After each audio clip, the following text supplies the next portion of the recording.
NBC 24 देख रहे हैं आप और मैं आप सबके साथ स्वीटी शर्मा। बिहार की प्रशासनिक गलियारों से एक बड़ी खबर सामने आई है। बेतिया के पूर्व जिला पदाधिकारी डीएम और वर्तमान में राजस्व एवं भूमि सुधार विभाग के सचिव दिनेश राय ने स्वैच्छिक सेवानिवृत्ति यानी VRS ले ली है। उनकी ये सेवानिवृत्ति जो है 15 जुलाई से प्रभावी होगी। इस खबर के सामने आते ही राजनीतिक गलियारों में उनके विधानसभा चुनाव लड़ने की अटकलें तेज हो गई। खासकर बेतिया और आसपास के क्षेत्रों में जहां उन्होंने एक लंबा और प्रभावशाली कार्यकाल बिताया। दिनेश राय बिहार कैडर के एक अनुभवी और तेज तर्रार अधिकारी माने जाते रहे हैं। बेतिया के डीएम के रूप में उनका कार्यकाल काफी यादगार रहा। उन्होंने अपने कार्यकाल में कई महत्वपूर्ण फैसले लिए और जनहित के कार्यों को प्राथमिकता दी, जिसमें वो आम जनता के बीच काफी लोकप्रिय हुए।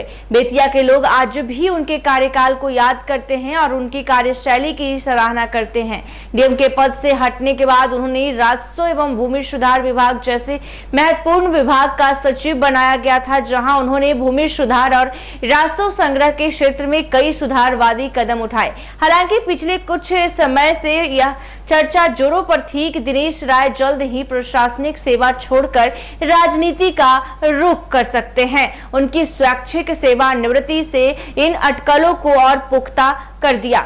सूत्रों की माने तो वो आगामी विधानसभा चुनाव में किसी बड़े राजनीतिक दल के टिकट पर चुनाव लड़ सकते हैं। उनके करीबी बताते हैं कि दिनेश राय हमेशा से ही जनता के बीच रहकर काम करने में विश्वास रखते थे और अब वो सीधे तौर पे जनसेवा के लिए राजनीति में कदम रख रहे हैं। बेतिया की जनता के बीच उनकी लोकप्रियता को देखते हुए यह माना जा रहा है कि अगर वो बेतिया या पश्चिम चंपारण के किसी विधानसभा क्षेत्र से चुनाव लड़ते हैं तो उनको मदद मिल सकती है। उनकी प्रशासनिक पृष्ठभूमि और स्वच्छ छवि उनके लिए एक बड़ा प्लस पॉइंट साबित हो सकती है। राजनीतिक विश्लेषकों का मानना है कि दिनेश राय का राजनीति में प्रवेश बिहार की राजनीति में एक नया समीकरण पैदा कर सकता है, खासकर उन सीटों पर जहां उनकी पकड़ मजबूत मानी जाती है। बिहार विधानसभा चुनाव में पहले राजनीति के गलियारों में बेतिया डीएम के पॉलिटिकल एंट्री की चर्चा काफी तेज थी। उन्होंने अपनी नौकरी में स्वैच्छिक सेवानिवृत्ति यानी कि VRS ले लिया है, जो 15 जुलाई से प्रभावी होगा। बेतिया से ही उनके चुनाव लड़ने को लेकर अटकलें तेज है।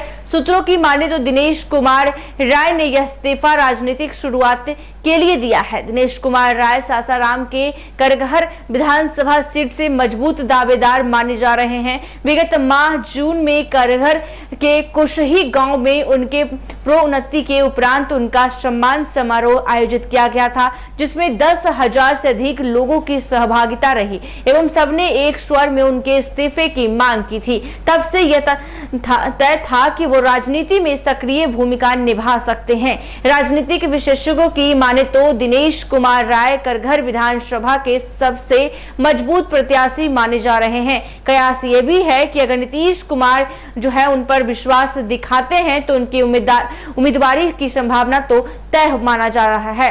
न केवल यहां से कांग्रेस का सफाया होगा, साथ ही साथ एक बड़े जो है मार्जिन से पार्टी को बढ़त भी मिलेगी। दिनेश कुमार राय की उम्मीदवारी का सबसे बड़ा कारण उनकी सार्वजनिक स्वीकार्यता है और सभी जाति वर्ग के लोगों को भी पहली उनकी पसंद है। साथ ही क्षेत्रीय लोगों की माने तो उनके अनुसार पद पर रहते हुए दिनेश कुमार राय ने हजारों लोगों की व्यक्तिगत मदद की है एवं शिक्षा एवं स्वास्थ्य जैसे सुविधाओं को जन जन तक पहुंचाने का कार्य किया। ऐसे में उम्मीद है कि वो करगहर विधानसभा के मजबूत दावेदार के रूप में भी दिख सकते हैं। ऐसे ही तमाम खबरों के लिए देखते रहे NBC 24। धन्यवाद।